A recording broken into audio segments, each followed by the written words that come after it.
Okay, thank you to my attentive viewer who noticed and pointed out that I had forgotten Ireland on my review list for Eurovision's entries this year.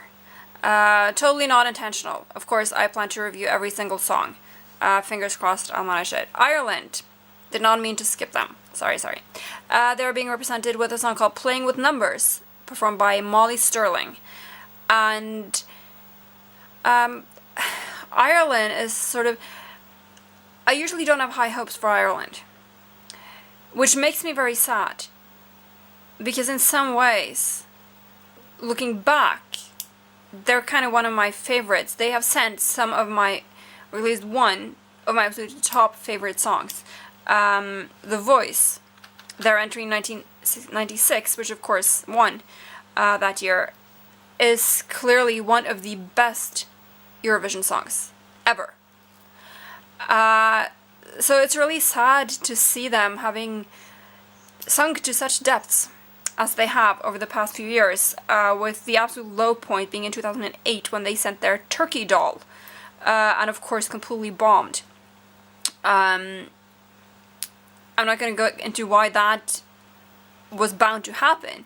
I'm just going to say that I think a lot of people kind of resent them for that. I'm one of them. I think it was very disrespectful, and I think that that is one of the reasons why they've done relatively badly in most of the preceding years. Succeeding years.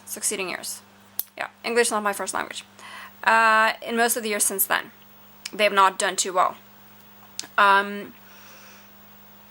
This song it's not that much above average. You know, it's a pretty ballad. But for Ireland, it could get pretty good results, you know, for them, if they just do it the right way. They have a singer who's young and beautiful, who has a pretty voice with some character in it, and the song has a lovely melody. It's kind of sad. People will like that.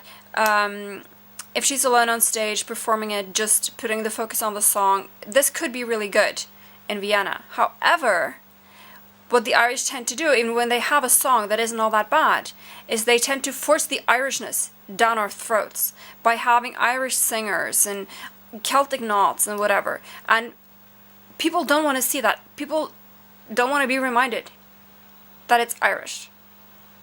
'Cause, yeah, we don't like that.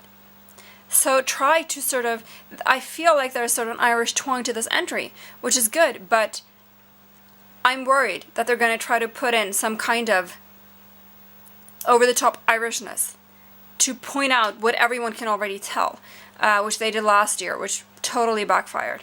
I like the song, it's pretty. I have nothing against it. I'm just worried that they'll ruin it with their presentation, because they have done that in the past. They have a nasty propensity for doing that. So I don't think this is more than a middling entry. It's above average for this year, I think. And for Ireland, it's quite good. But I can't judge until I see what they actually end up doing with it in Vienna. So fingers crossed that they're not going to mess it up.